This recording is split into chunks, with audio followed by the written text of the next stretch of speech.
Now we're going to preview the Brooklyn Nets with Lucas Kaplan. You can find his words at Nets Daily and SB Nation site and Swish Theory. Lucas, thanks so much for coming in and talking about the Brooklyn Nets with us, a team that I think I'm fascinated to see how we all answer these questions because it is a team that obviously went through a big change last year. I think has postured publicly that they're happier about these changes, right? That they're happy to have gone back to something more resembling, let's say, the Kenny Atkinson era than the Kevin Durant Kyrie era. But we'll see where that gets them. Let's start with most important player. Lucas, who's your most important player in the 2023-24 Brooklyn Nets? Well, first, thank you guys for having me on. Appreciate it. And secondly, I would say the most important player.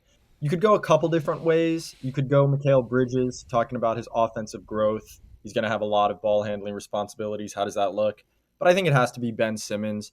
The organization has talked about he's has no restrictions for training camp. They expect him to be a big part of this team.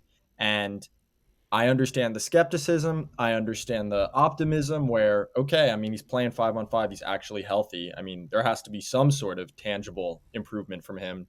But he is the most important player in part because I think the range of outcomes for him is so wide.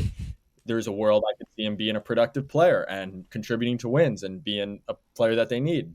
Obviously, there's a world where I don't think it would shock any of us if he's not able to do that at all. So, Ben Simmons has to be the most important player. Kind of a boring answer, but I don't really see a world in which he's not. Chris, So, I think Brennan, you and I both yeah, have Mikal, right? Yeah. We both have Yeah, Mikal. I'm sorry. Lucas, all respect. I just don't think Ben Simmons has been a good basketball player in like 2 years, and I don't think assuming he's going to matter. I saw the Jock Vaughn quotes. I understand this guy was once an All NBA guy. It has just been so long, and I don't think banking on him in any way is a tenable solution for Brooklyn. I don't think it makes any sense. I get that maybe he pops and it'd be added value, all that stuff. I think it has to be Mikal. Brennan is the Mikal fiend of the two of us, but that guy's awesome. He's their best chance, I think, at having a real star player on this team. And we only saw a little glimpse of his offensive package post the Durant trade. I just think that guy is a real thing you can build with. And Lord knows if Ben Simmons is any of that right now. I think Ben Simmons is added value if it turns out. If not, okay, whatever. You're paying him. You can maybe aggregate him in a trade. He's going to be off your roster in a year. Like, whatever. I think Mikal actually matters in a way that Ben Simmons doesn't right now. So the thing I want to come back to with Mikal is you said we just are starting to see the beginnings of what his offensive package can be. I'm not positive that's actually the case. I'm not sure if we're seeing the beginning of some sort of really big blossoming. But to get back to Ben, just to tie the bow on Lucas's point, you said the range of outcomes, Lucas. And Chris and I had a conversation when Ben did that interview with Mark Spears, kind of like starting the refresh of whatever this season, healthy and back at it, was going to look like for him. And we debated what a realistic role would even look like based on the limitations we have always known about his game coming back from the injury and obviously within the context of this roster. So you said that you could obviously see, and I agree with you, even though Chris is out, that there could be a version of him that's a competent role player. What role do you think he can play? How can he help this team if he is at least like an average version of himself this year? So the reason I'll go with Ben, because Chris does make a good point. Like, Mikal is, how you define the word important. Mikal's the best offensive player on this team. He's probably the best player. The reason I didn't pick him is because I think I tend to agree with Brendan's point a little more that I don't think this is the beginning of an offensive path for Mikal where he blossoms into something totally unexpected. I think he's a great player, but we kind of know what his role in a high-functioning offense is going to be.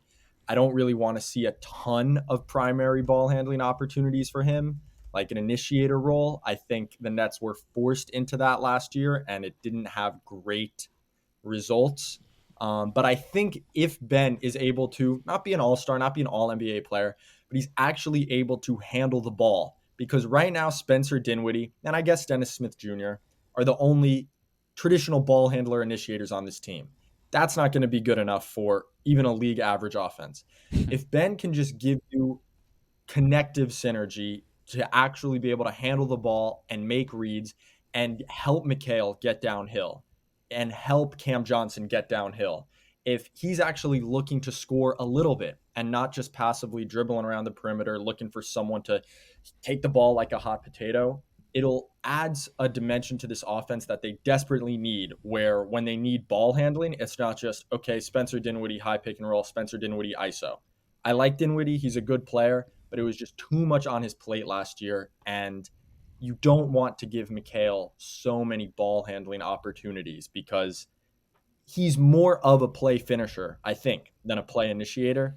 And I don't mean that as a slight to him. I mean, he averaged 27 points after the deadline last year. But if Ben can do something, it'll make the offense run a lot more smoothly, even if he's not an all-star.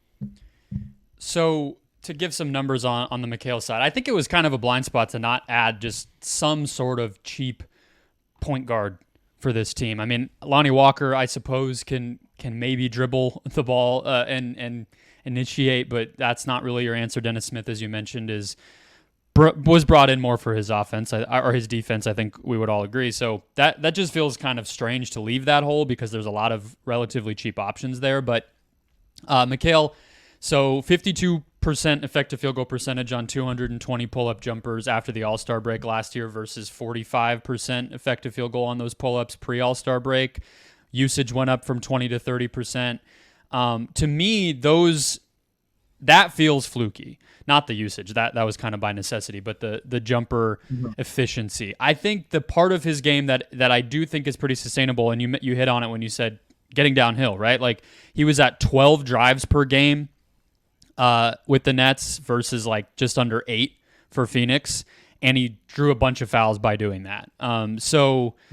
That feels like something where if you put him in a secondary spot-up role, he doesn't have to get downhill just by blowing past his guy in the pick and roll or in isolation, but he can attack a broken down defense. That was the ingredient that never really seemed to come for him with the Suns, and for whatever reason it did this the second half of this past season with Brooklyn. So I love the idea of somebody allowing him to do that, because I think his ultimate destiny is probably a second or third best player on a good team. I mean, I think that's pretty obvious. So, put him in the situations that those types of guys function in, rather than kind of propping him up as a number one when there's nothing wrong with that, but there's only a few guys that fill that. And I think at 27, we kind of know that's not going to be what he is.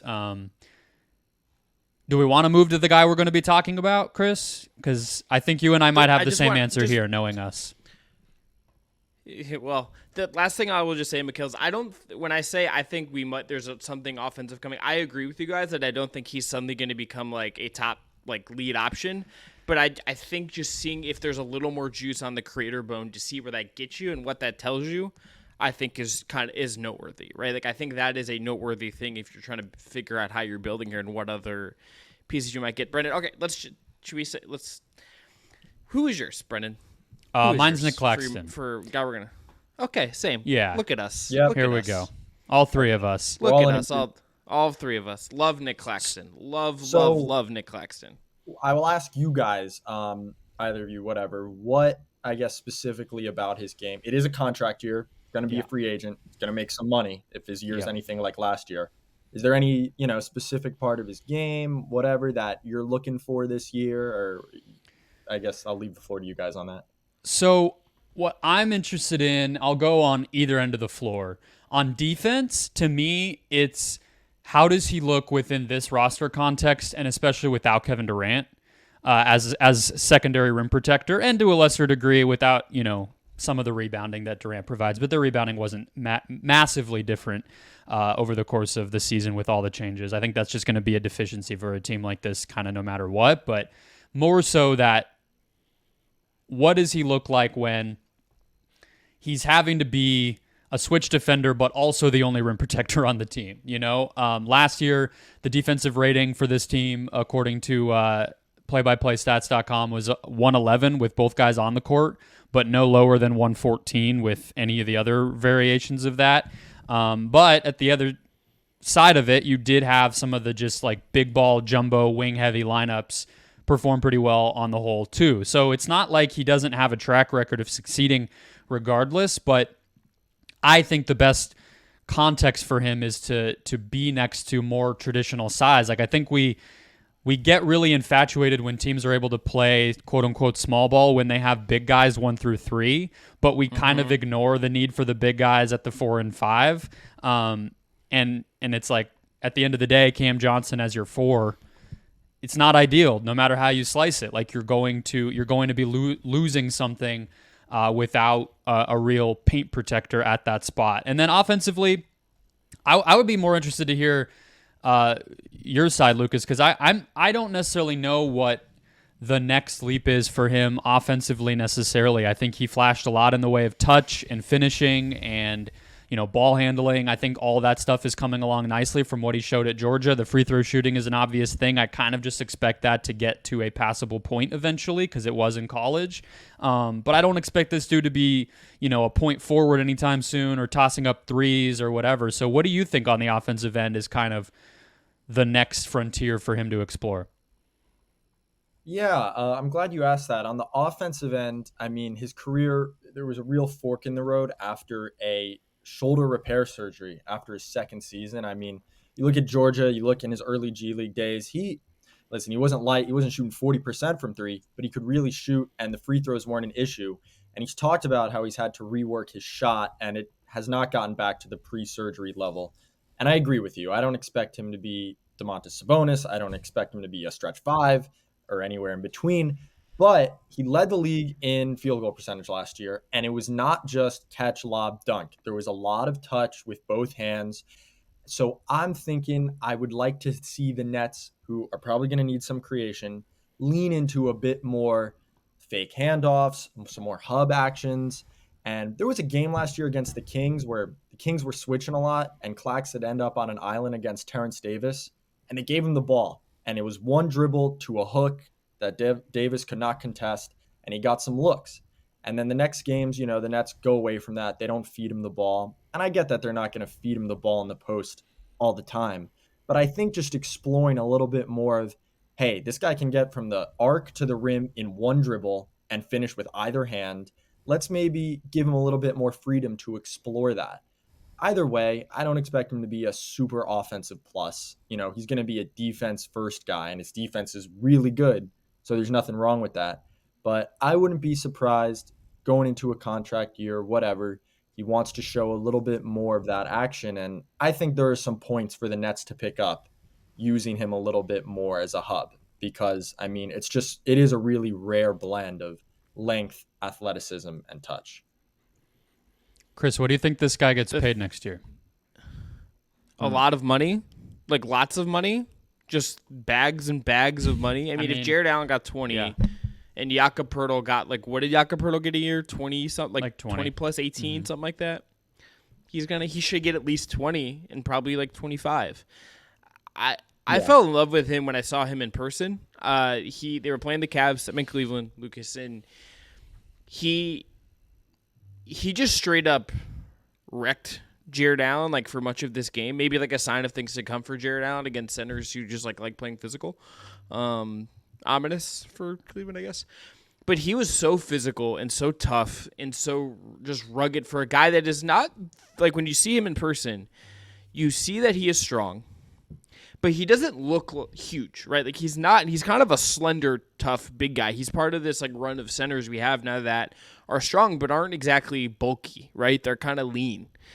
But he plays like he's 20, 30 pounds heavier than he is. And there's something about that you can't teach. There's something about that comes in value for a team that just needs maybe some junk points here or there. Maybe needs someone to kind of be setting structure with screening and with some other actions.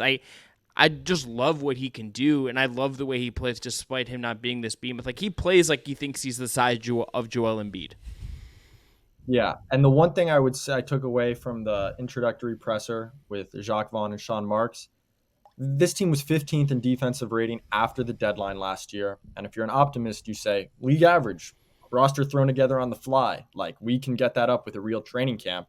And Vaughn talked about, I want to mix in more defensive coverages, diversify our defensive portfolio in a sense. And part of that is focused on the defensive rebounding. Maybe instead of switching everything, I want to get our communication to a point where we can keep Nick Claxton down on the block more often. And maybe that's because they don't have secondary rim protection like they did in Kevin Durant, and they want to improve the rebounding. So my hope is that the Nets throw more different types of defensive coverages out there, and that helps insulate Claxton so he's around more often to help with rebounding and to help with rim protection. Because, I mean, they're still going to switch a lot and he's going to be on the perimeter. But the fact that this guy can protect the rim and switch at a high level, it's not very common, and it's amazing to watch him pull off. I was really impressed with how well they executed some of their super aggressive defense against Embiid and against the Sixers in that first round series, despite, like you said, being kind of cobbled together. And obviously you have a lot of veterans and high IQ guys overall and good defenders at maybe various points in their careers, but still to execute it that way and have Vaughn coach it up in that short of a time to execute that game plan was pretty impressive. And it wasn't always the same thing. They changed up how they were doubling or how they were rotating around that and everything. And I thought, obviously playoff series didn't go the way they wanted, but that particular aspect of it was pretty nice. I think this is a team that if they can turn turnovers into offense, that's going to help them, improve their offense too. So I think I wouldn't be surprised if we saw them really get pretty junky and take advantage of their length and athleticism on that end. Want to go to lineup, Chris? Yeah, I think that's a good transition lineup because my lineup, I can go first on this, Sure. is a little bit junky. It's a little bit, let's just put the long guys on the floor and put Nick Claxton at the 5 and let's figure it out. I'm going Dinwiddie at the 1. I think you kind of have to. Just some of the shot making. I think just he is a little bit bigger for that spot, which is nice. I think it's Bridges. I think it's DFS, which is I think the one I had the most trouble with there because he was not particularly good with Brooklyn at the end of last year, but has the size, has the switchability, has the toughness. Maybe the shooting slump was something of a blip. Then I think you go Cam Johnson at the 4. Again, you're going to play a little stretched out. You're going to be a little smaller, but it's another big wing. You're loaded 2 through 4 as far as size goes. And then it's Claxton at the 5. He's going to be the anchor of what you do. I think with him and Bridges on the floor together, you have competent defensive lineups just based on those two guys. And I think it's about just hoping the offense works. Otherwise, is there an argument you could, if Simmons is good, maybe slip him in there for DFS. Maybe you put another one of the wings out there. Maybe someone else pops. But I think for me, it's got to be for right now on paper: Dinwiddie, Bridges, DFS, Cam Johnson, Nick Claxton.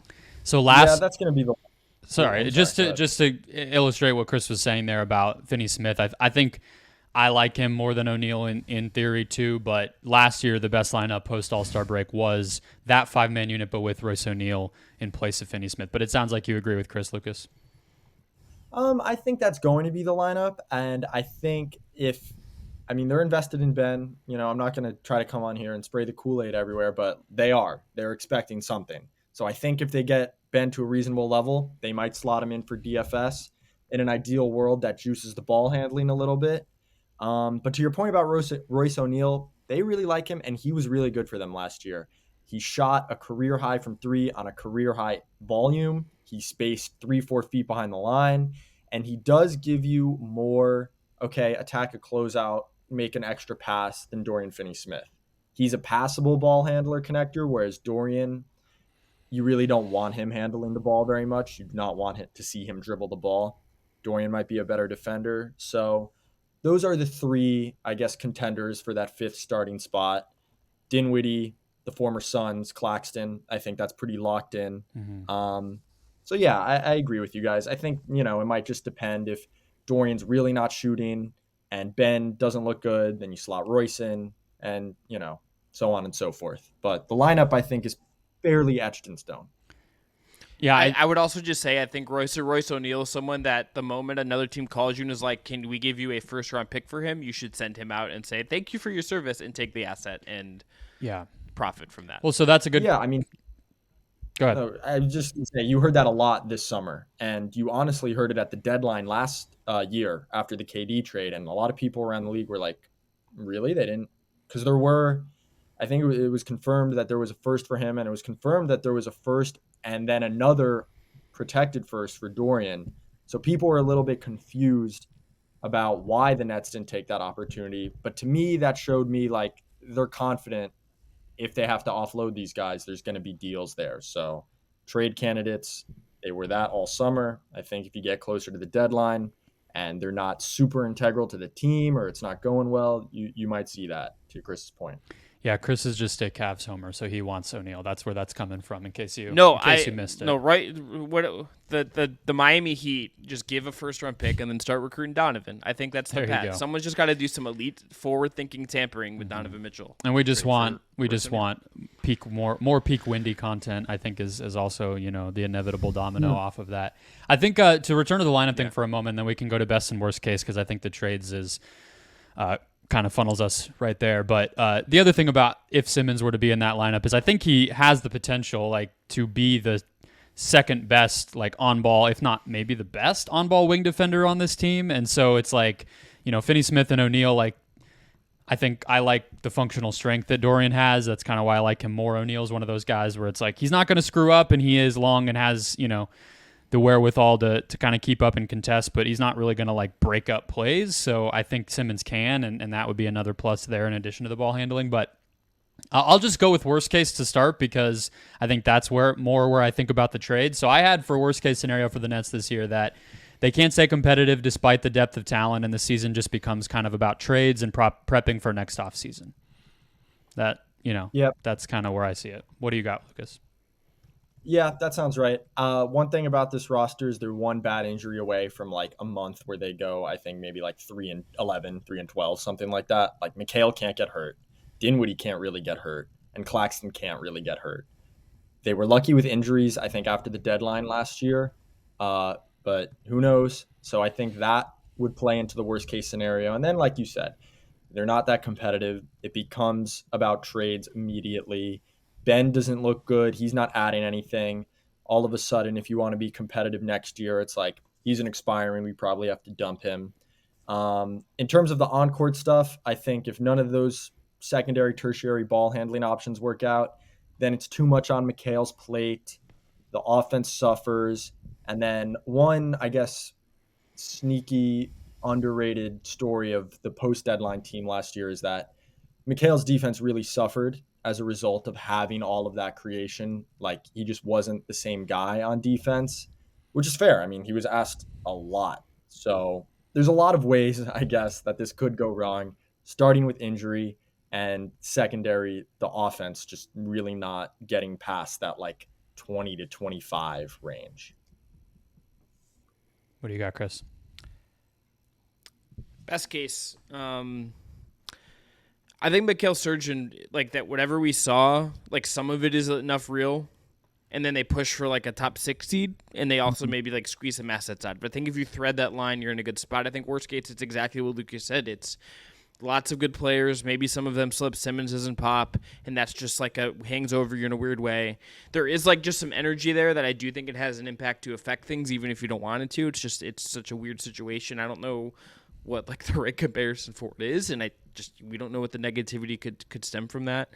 And I think it's just lots of good. No one's great, and they just get kind of stuck at the bottom of the plane, and then this feels like a real transition year. I think that this is in some ways a transition year anyway, but I think you want to feel like the transition year isn't growing sideways. It's actually taking something of a step ahead in what you're doing, and I think there is a possibility here that you do feel kind of stuck in place, even if you think you're transitioning. Yeah, threading the needle is how I put it, I think, or how I thought about it. But I honestly I like the players. I like a lot of the upside of what these guys can be on a great team. I just don't know if there are enough of the different types of pieces to form a really good team right now. And so, Lucas, I said the best case is that they host a play-in. I don't necessarily see the pathway to them getting a top 6 seed. Even if a lot of these things go right, I guess if Ben really were to just look like Philly Ben again, okay, but what's the % chance that level of recovery for him hits?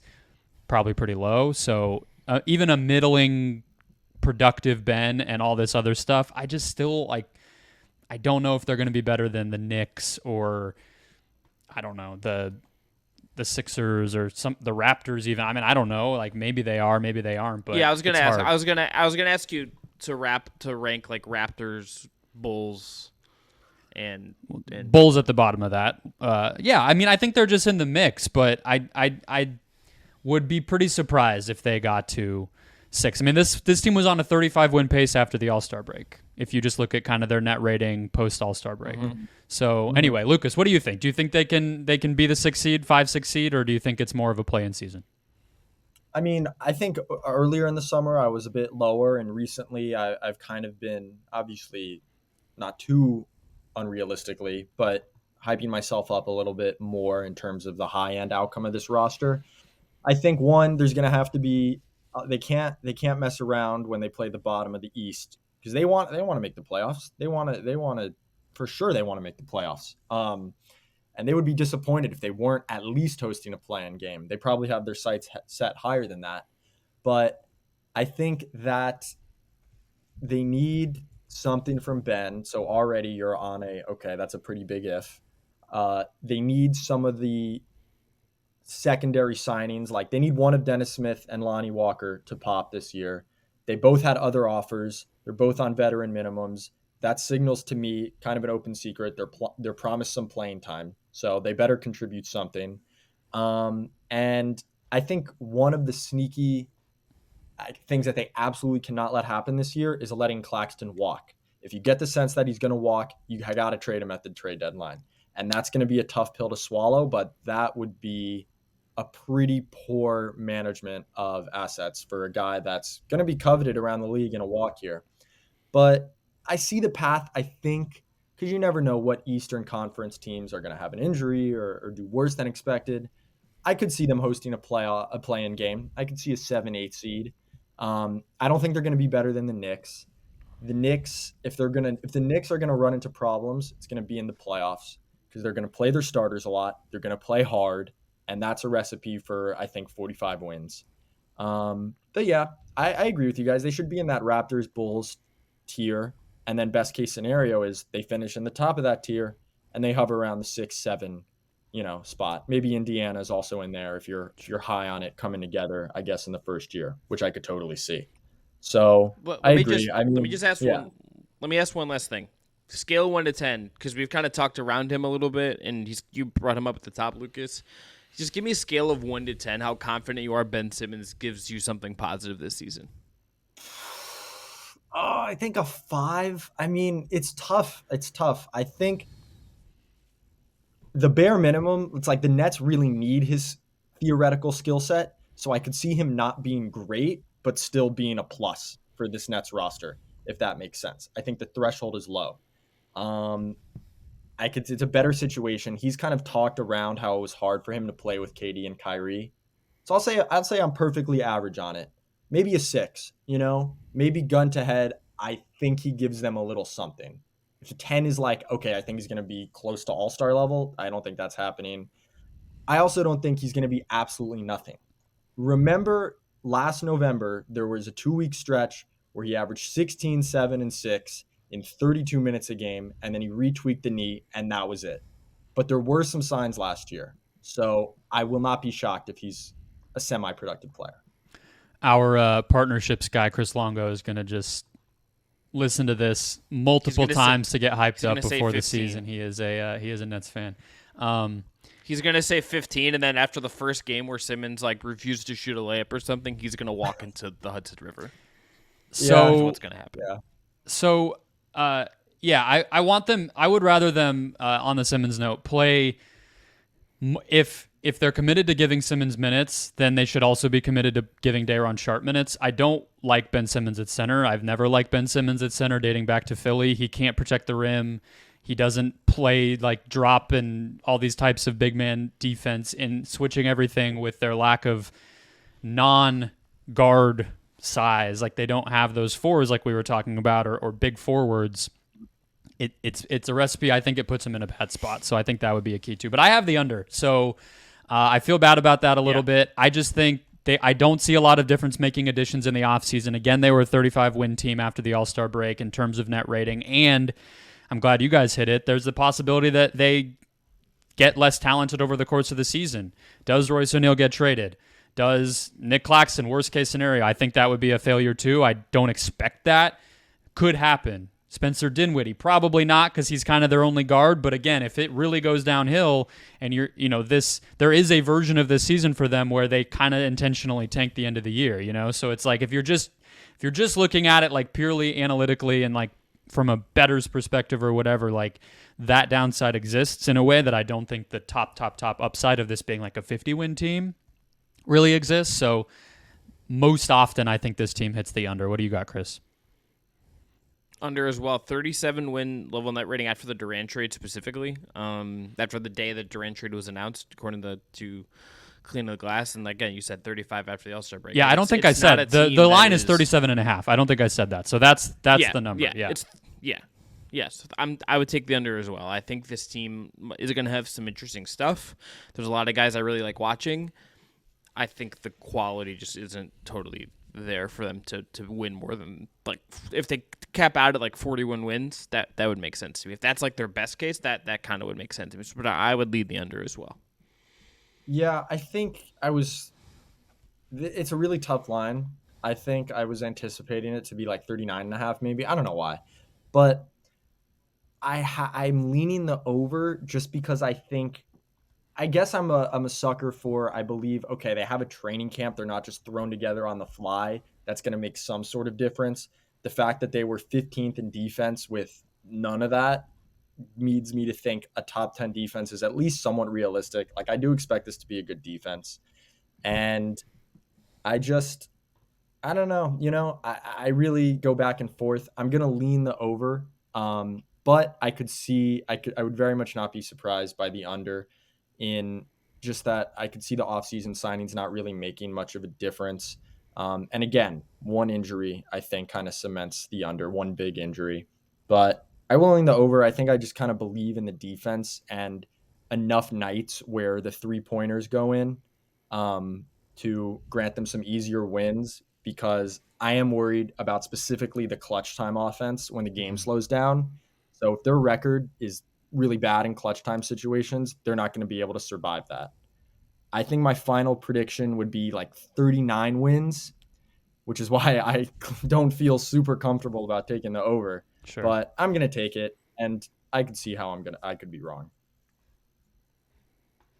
All right. Let's end it. Lucas, thank you so much for coming on, talking about the Brooklyn Nets with us. For their sake, I hope Ben Simmons, they are as I hope the Ben Simmons thing at least works out as a 5 out of 10. That would be good for him and good for the team. Yeah, you and me both. I'm not as optimistic as you. We'll talk to you guys at the next episode of the Just Basketball Show.